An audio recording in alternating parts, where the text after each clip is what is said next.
I'm the quiet storm nigga who fight rhyme. P, yeah, you heard of him, but I ain't concerned with them. Nigga, I pop more guns than you holding them. Man, oh man, welcome back to yet another video. This is going to be the third draft grades. Today we're doing the NFC North, and man, this shit is like 3:30 right now where I'm at. I've been working on this for like an hour and a half, 2 hours already. Mainly because the Packers have like 15 fucking picks. We'll get to it when we get there. I'm not gonna waste any time because this is gonna take a while, so let's just hop right into it. Starting off with the Bears, this team possessed the number one overall pick. They didn't want it. They traded down with the Panthers, then traded down again, one spot with the Eagles to number 10, and let's see what they did with it. If you're not familiar with these videos, I will grade each pick individually, and then that pick will transfer over into an actual numerical scale, which we will then calculate the average of and give their overall drafted grade. If that didn't make any sense, you'll see as we go along. So, starting off with the number 10 pick in the draft, we have Darnell Wright out of Tennessee. And at first, I was questioning it because me personally, I think Peter Skoronski was a top 5 player in the whole class, and I don't really care what position he plays. I feel like he can play left tackle, left guard, right tackle, and be a very, very good player. The Bears thought otherwise. They had their choice of Darnell Wright, Broderick Jones, or Peter Skoronski, and they took Darnell Wright. I'm not mad at it. I gave it a B plus because I do think, even though Jalen Carter was available at 9, they decided to trade down. Protecting Justin Fields should be the number one priority. And this pick solidifies that left side of the offensive line. And I gave it a B plus. If they think he was the best tackle on the board, then I have to believe him. And I have to roll with what they think. Number 53, we get a defensive tackle who's not Jalen Carter, but he is a big body who will eat up space and hopefully stop the run. The Bears' defense last season was just laughable. They need guys to get up there.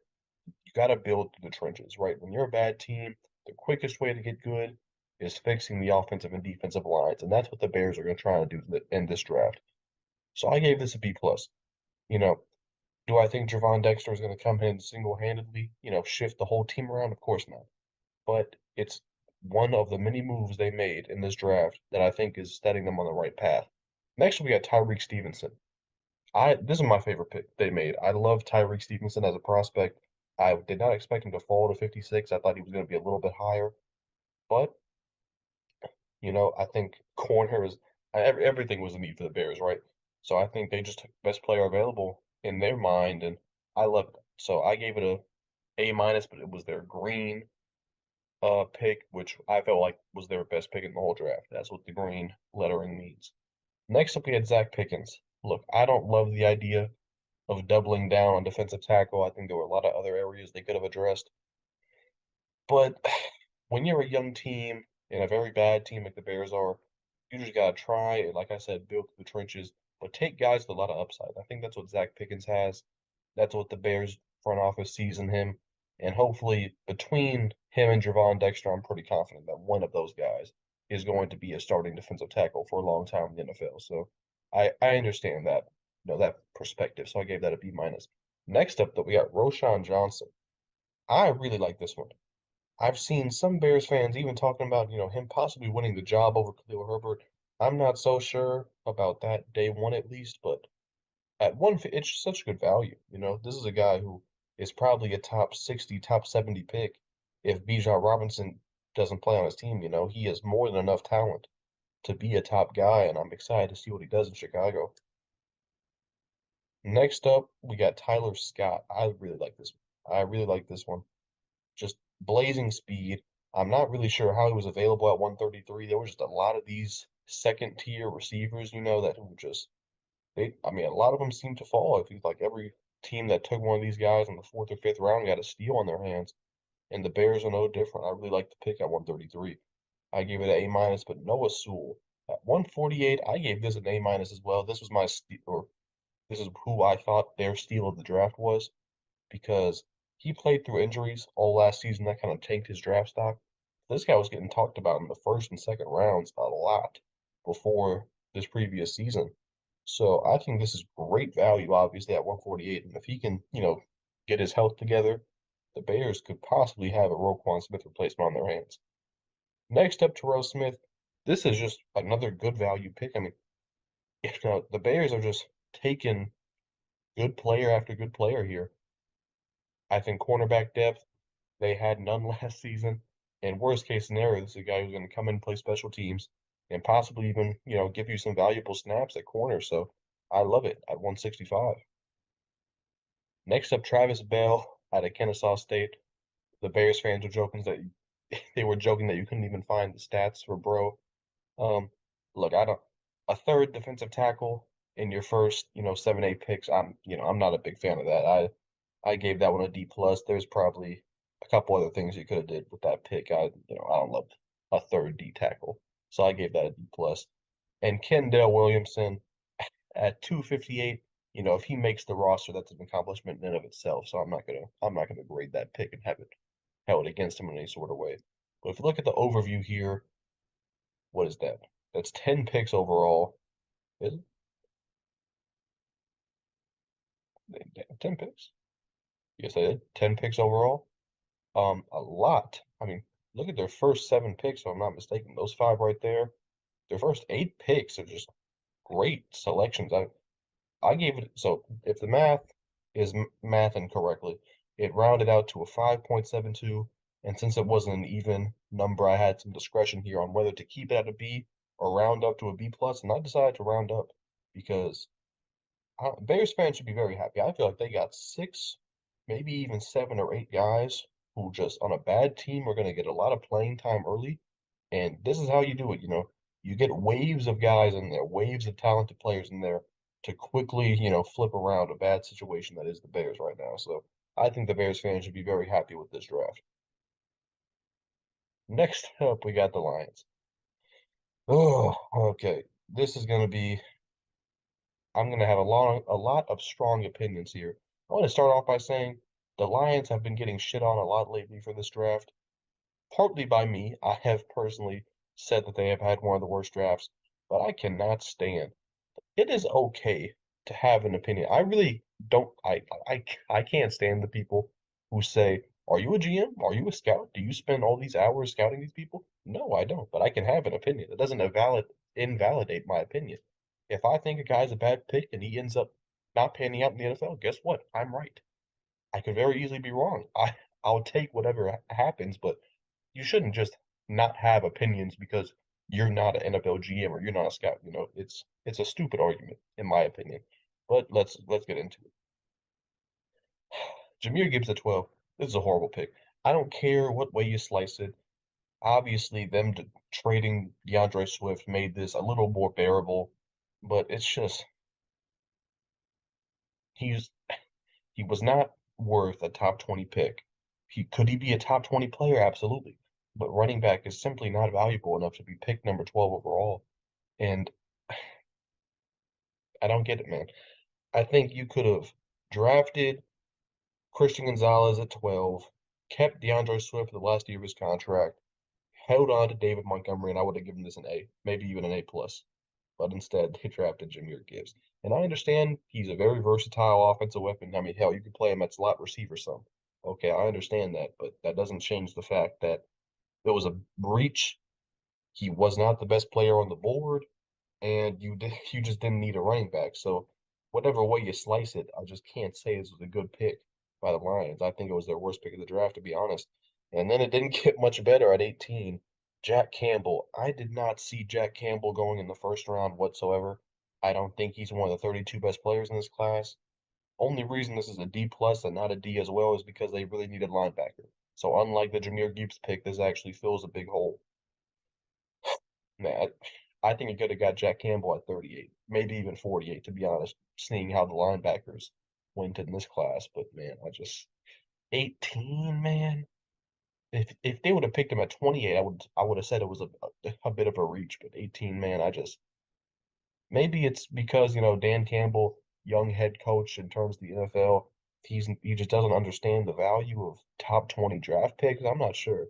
But this just seemed like a panic pick. Once Gonzalez went off the board at 18, they just had no clue what to do here because man, it does not seem like any other team would have drafted Jack Campbell in the top 20. So maybe I'm wrong. I'm willing to put my reputation on the line, but Jahmyr Gibbs and Jack Campbell, very bad picks in my opinion. Sam Laporta is it's a little different. I think tight end was a big hole they had to fill, and they filled it with one of the better players available. Would I have drafted Michael Mayer? Absolutely. The Lions didn't see it that way. It's their opinion. They thought, you know, Sam Laporta was the best tight end on the board. I can disagree with that, but we'll have to see. I gave it a C plus because they filled a need with a good player. C plus at the minimum is what I can give that pick. Brian Branch, this was their best pick by a mile. I don't know how he fell to 45. I believe I had him as a top 20 player in this whole class. He will immediately come in and be one of the better nickel corners in the entire NFL. Great tackler, great leader. I just love the pick in every aspect. And this is what really changed their draft around, in my opinion. After this, they kind of went on a run, and we'll see why. Next up, I had Hendon Hooker. Look, I am completely biased here because I love Hendon Hooker. As a Hendon Hooker fan, I'm not sure if he could have gone to a better situation besides maybe Seattle. Because Detroit, if he is going to come in next year, I'm not sure if he's going to come in next year or 2024, 2025. But Hendon Hooker, man, with all these weapons on this offense, man, he could do some damage. I love the pick at 68. It's amazing value. I still think Hendon Hooker is better than Will Levis without a shadow of a doubt. I gave this an A. I gave it the steal of the draft. To get a guy who could potentially be your franchise guy at 68, you can't hit on that whatsoever. Broderick Martin. He's a big guy. He is a very big, very scary guy. My problem is that they traded up, I believe, multiple draft picks to get this guy. And, it's just a little underwhelming. I don't think D tackle was a huge need they needed to fill. I don't really think Broderick Martin is a guy who, you know, I think his ceiling is a rotational D tackle who can stuff the run game. Is that worth trading up? I think it was 3 draft picks for. I'm not sure. So I gave that a D plus. If they would have just took him, at 110, 120, then this might be a C or a C plus even. But I just, trading up for this guy, I'm not a big fan. Next up, we got Kobe Sorsdal from William and Mary.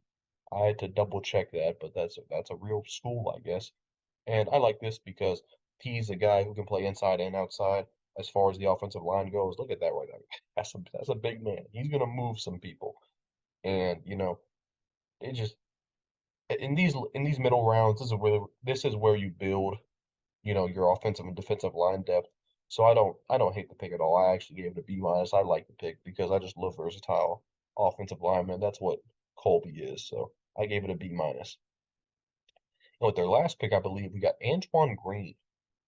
I like it, especially with Jameson Williams getting suspended these first 6 games. This is a guy who you could come in and see. He was a really good deep threat for North Carolina these past 2 seasons, and that's what he could be for Detroit.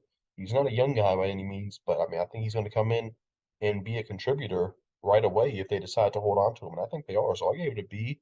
We could actually see him have some big games the first 6 weeks of the season, so keep an eye on that. I really like that pick. Here's the overview of the Lions draft, and it was those first 2 or 3 picks, man, was really holding him back, man, because Brian Branch was a steal. Hendon Hooker, I love the pick. Their last 2 picks, I feel like were pretty solid, but it's just the first 2 picks. If you have 2 picks in the top 18, you should just do so much more with that. You shouldn't be at a C plus. You should be at a B plus minimum, and that's I had the discretion. I could have rounded up to a B minus, but there was no way, man. Those first 2 picks, it's just I can't get over it. And I could be completely wrong. Jack Campbell could be an all-pro linebacker. Jahmyr Gibbs could be a Pro Bowler for many years in Detroit. I could be completely wrong, but a couple days after the draft, I still don't see the vision there. And I had to give my honest opinion, okay? Moving on though, with the Packers and their 20 fucking draft picks. Let's get into it. Lucas Van Ness got so much hate, and I don't really understand why. I had him mocked to the Packers at one point at 15. Obviously, this is a couple picks higher, but I don't think that changes the value of Lucas Van Ness. I give it a B, just because, and just because it's not a receiver, not a tight end. Man, Rashawn Gary is not going to be available the first several weeks of the season.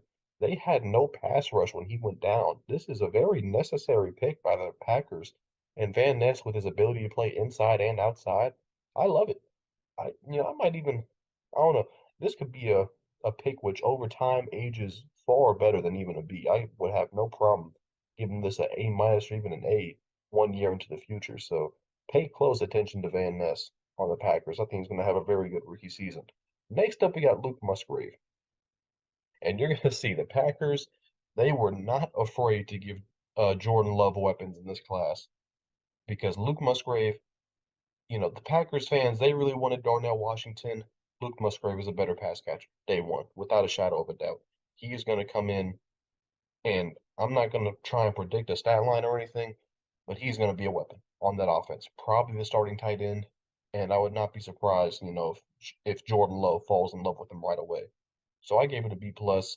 I like the pick. Giving Jordan Love weapons, you can't go wrong. Jayden Reed, look, he's a fast guy. He's a good route runner. He'll probably play the slot in Green Bay and play it very well. My problem is that I don't think he was the best receiver on the board. If you wanted a slot, I think Josh Downs is the best available. If you just wanted a receiver, I think Jalen Hyatt was the best available. Jayden Reed, look, I gave it a B because I like the fact they gave Jordan Love a weapon, and I like the fact that, Jayden Reed is going to be a good slot receiver for them. But I think it was a bit of a reach, and I don't think he was the best receiver available, so I couldn't give it an A or an A minus or anything like that. Next up, Tucker Kraft. I don't love the idea of doubling down on tight ends. If they would have drafted Darnell Washington here, that's a whole different story. But to double down on pass catching tight ends, they had some of the needs. They could have went safety here. They could have went, offensive line. I don't love doubling down on tight ends with your first four picks, so I gave that one a C plus. Next up, we got Colby Wooden out of Auburn. Um, they had to, I think just doubling down on defensive line is an entirely different story because he can play in a lot of different spots. And, obviously with the Packers and their injury history, they could lose a guy on that defensive line at any moment. So I like the depth. I think it was not bad value. I gave it a B minus. Next up, Sean Clifford, though. Man, I've said it before, I'll say it again. You are rarely going to find a quarterback in these later rounds that I give a high grade to because I just don't see the point. If Jordan Love's your guy, Sean Clifford in no way, shape, or hell is going to win the starting job this year, next year. He's just not that guy. This is a wasted pick, in my opinion, because I don't think Sean Clifford's ever going to throw a pass for the Packers, and I may be a little cynical there, but I just, I don't see the value whatsoever here. This is the worst pick, the wasted pick at 149. If you're talking about 219, 229, maybe that's a different story. The 149, I don't see the point in drafting quarterbacks, man. Just pick up the guys who are already proven in the NFL. Dontavian Wicks. This is interesting. This is another receiver. This is a far less safe bet than Jayden Reed because Dontavian Wicks last season, not this, this previous season, but the year before, had a monster season at Virginia. I think it was like 1,200 yards or something. Last season, I don't know what it was, if it was injuries, whatever. Obviously, they had the shit that happened off the field, the tragedy there.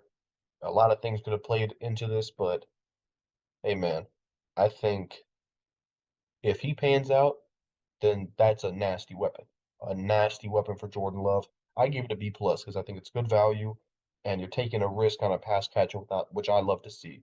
Next up, Carl Brooks out of Bowling Green. He went to a small school, but I don't care. The man's a beast. I don't know how he was available at 179. I don't think he got an invite to the combine, which is ridiculous to me. This is a steal of draft, in my opinion. Maybe even their best pick. I gave it an A minus. Most certainly the steal of their draft. I just love getting a guy with this much versatility, this much production in college at 179. I love to see it. They drafted a kicker at 207.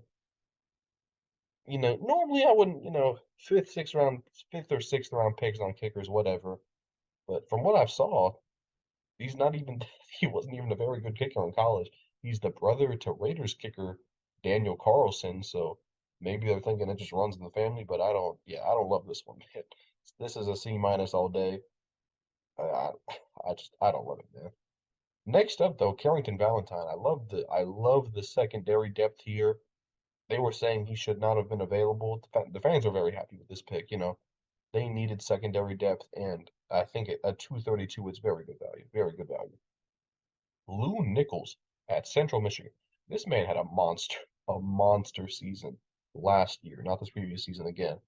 But a lot of running backs in 2021 just went the fuck off for whatever reason. Lou Nichols was one of those guys. He did not get a lot of attention, but hey, if he pans out, I doubt the Packers have AJ Dillon and Aaron Jones next season. So I think Lou Nichols is a guy we're not going to hear his name a lot next season, but in 2024, 2025, watch out for Lou Nichols coming out of nowhere on the Packers. And then Anthony Johnson. The Packers fans wanted a safety the entire draft. They finally gave him one at 242. I gave it a B minus just because it filled that need. I'm not sure if he even makes the roster or anything, but I like the fact that they finally addressed safety in the later rounds. Next up, Grant DuBose. Um, he only played 2 years at Charlotte. Pretty good production, pretty good numbers, but at 256, I'm not sure if he makes a team, so I'm not going to grade that one. So here's the breakdown here: a fuck ton of weapons, a running back, three receivers, two tight ends, no offensive linemen, and 13 picks. That was kind of weird to me. But obviously they addressed the defensive line, got some secondary in there in the later rounds, took a kicker, took a quarterback, some wasted picks there if you ask me. But overall I gave this a B minus, That's what it shaped out as. I'm not gonna swing that. I'm gonna let the math do the talking there. And I liked it. The Packers are there in a weird spot with Jordan Love, and they added a lot of players who could hopefully make that transition easier for Jordan Love. A lot of weapons in there, so I like the draft from the Packers.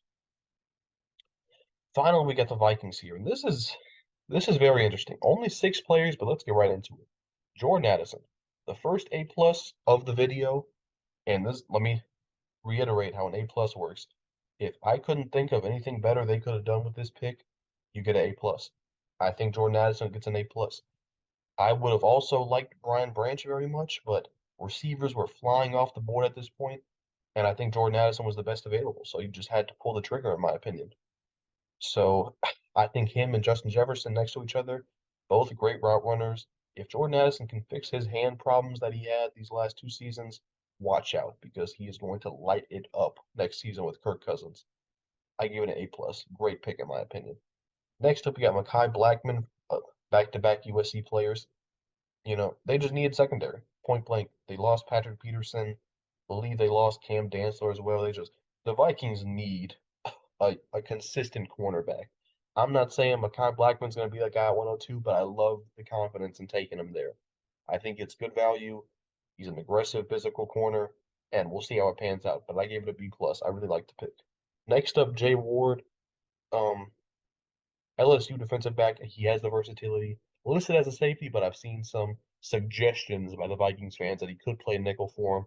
Again, if you address a need with a solid player, you get a good grade. I gave it a B. They're doing all the right things so far. Wide receiver and secondary, that's their two biggest needs to me. Next up, Jacquelyn Roy.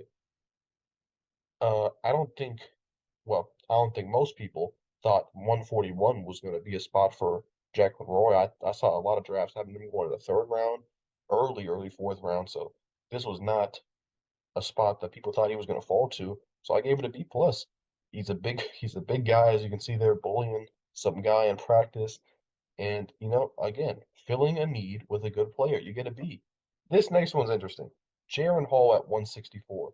I had to give, I couldn't break the rules and not give them a worst pick. So I gave it to Jaren Hall. But you see, it's still a B.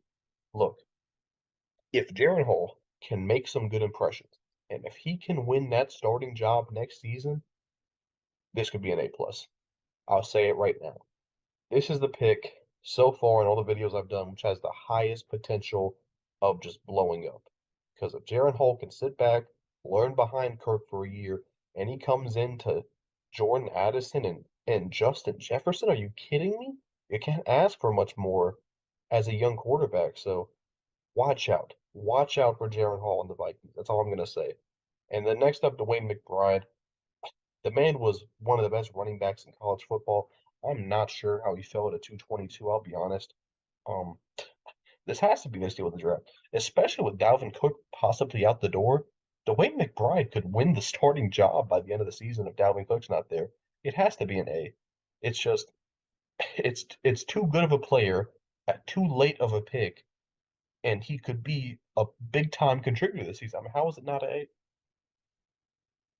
So I have the discretion here. You can see the you can see the distribution of the players there in the grades.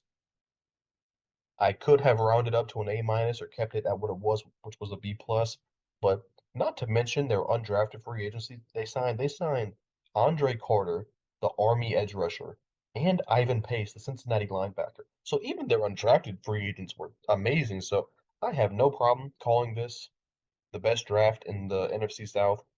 Sorry, not the NFC North. And it was just value at every pick. Let me put it that way. Every pick was a high value player, and they even killed it with the undrafted guys. So that's going to be it for this video, guys. I think the Vikings walked away with the best class out of everybody. Next up, we're going to have the NFC West, then we're going to move to the AFC. It is 4 o'clock right now, and I'm going to spend like another hour editing this. So I appreciate it, guys. Leave a like if you're new, subscribe if you're new, and I'll see you in the next one. Peace. It's out the motherfucking back. Right out the niggas don't know how to act.